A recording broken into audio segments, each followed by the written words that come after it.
Hello, everyone. Today we're making a birthday card for a family member.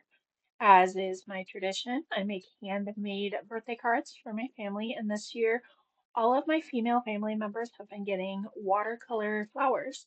That's kind of been my theme for the year. So we're only in June, but my family's birthdays start in February, so I tend to develop a theme pretty quickly and then stick with it. We're going to start by taping down some watercolor card paper to a clipboard. I like doing this just because it gives me a nice sturdy surface to work on while I paint.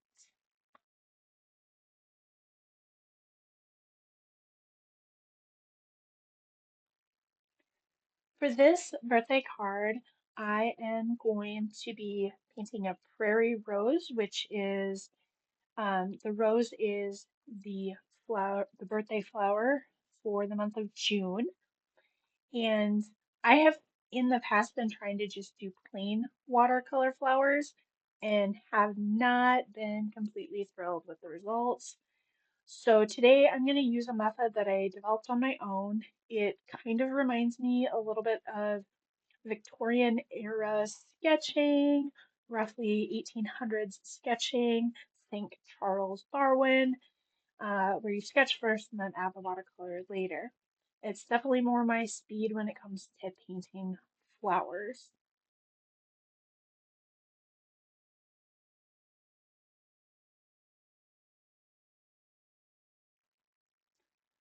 I'm using a few reference photos of Prairie Rose. I'm a huge fan of wildflowers just because they're native to the area and um, they they're good for the environment and all of that. Um, and I'm also not the greatest at drawing store-bought roses, although I can make a mean frosting rose if needed. Um, Anyways, using the wildflowers and sketching wildflowers is just a personal preference. So the prairie rose is native to Minnesota, which makes this special for this uh, person who is from Minnesota. I start by sketching directly onto the paper, which definitely is a little risky as I sketch with a permanent pen. The prairie rose has what looks like five heart-shaped petals, so I'm just kind of starting there, and then I'm going to catch the general impression of the flower.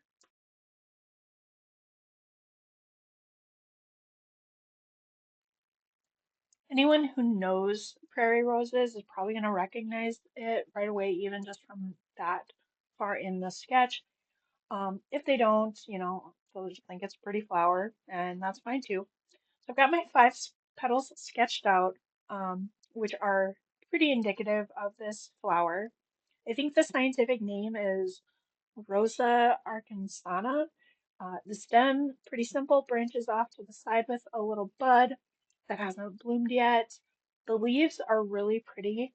I actually had to go back and look at them. I was kind of surprised at how cool they are. They have these little ridges on the edge, and the leaves themselves branch out into um, little leaf segments.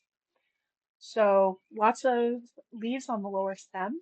And like I said, this is just a quick sketch. I tend to do a lot of travel sketching. So for me, the idea is to capture the essence rather than every little detail.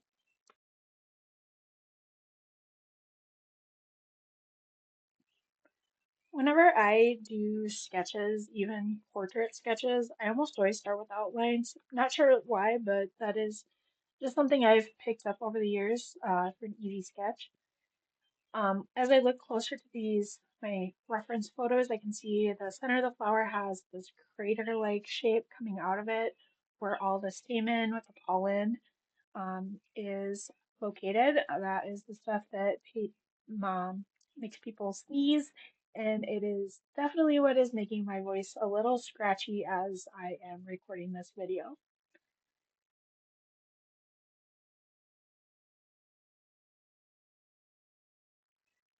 Next, I'm going to refine those heart-shaped petals a little bit more.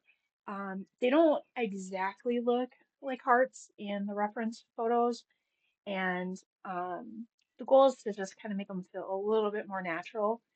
This sketching style is something I developed over the years when I'm doing lettering or drawing. I tend to go with not having perfect, so perfecting the imperfection. And so that's how I've kind of developed these stretchy little lines. It's definitely more impressionistic. It gives me a little wiggle room and allows my art to feel a little bit more loose, a little less perfect. And once I add the color, somebody with a background in flowers would probably still be able to recognize it.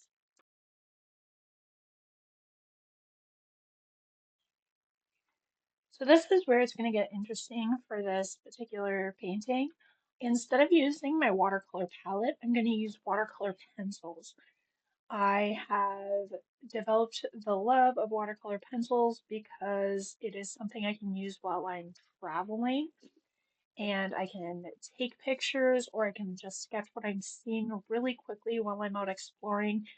And then later at my campsite or a friend's house, I can add a little bit of water, usually to the top of my water bottle lid, and just add some water to it, and it turns into a simple watercolor painting.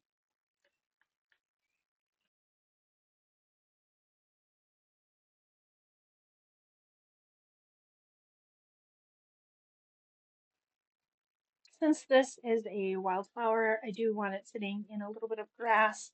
I'm not really even going to add the sky. It's not really necessary for these types of watercolor sketch flowers. When I'm doing traveling sketches, I tend to do them really quickly and I don't spend forever on them. Essentially, I just want to sketch them out um, as quickly as possible and then add the color and everything back in when I have time and when I have access to water.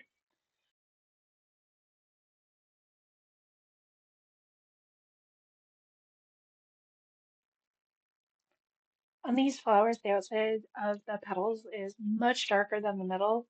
Plus, we've got that bright yellow center that I want to preserve. So I'm leaving the middles of the petals a little lighter to give the pigment somewhere to go. And, just looking at the sketch by itself, once the pink is on there, it looks good enough without adding any water. And I'm not gonna lie, I think this is a cute little flower. And it hardly took any time at all. I think we're only at the 8-minute mark with a few edits to speed up the video.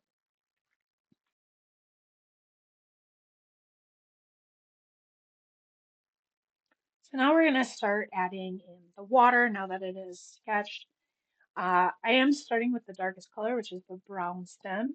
I think watercolor artists are technically supposed to start with the lightest colors, but I like to start with the dark color to see how it's going to blend and affect the other colors.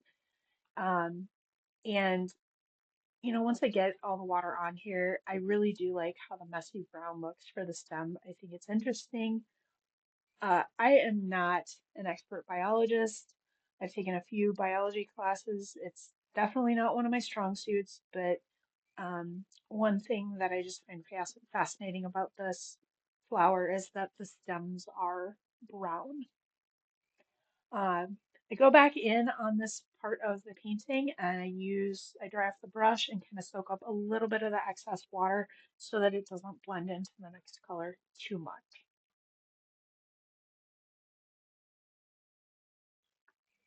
Next comes green.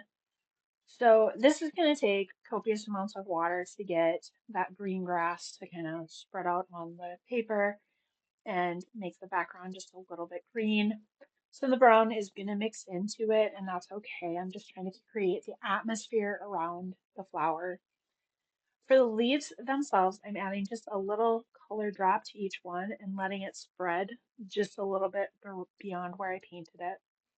Um, I didn't live in the 1800s in England or the US, but I'm kind of trying to channel that like vintage botanical illustration style.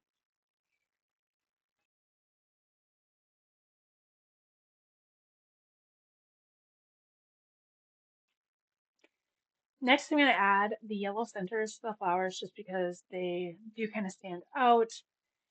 And then for the moneymaker, the pink petals. So I'm adding water to the edges of each of the heart shape. Um, I'm adding quite a bit of water, which is part of watercolor. And I'm going to start by pulling pink into each petal so that it's kind of darker on the inside. And then I'm going to add water to the outside of the petal so that there's kind of a little bit of a light pink around the outside of the flower.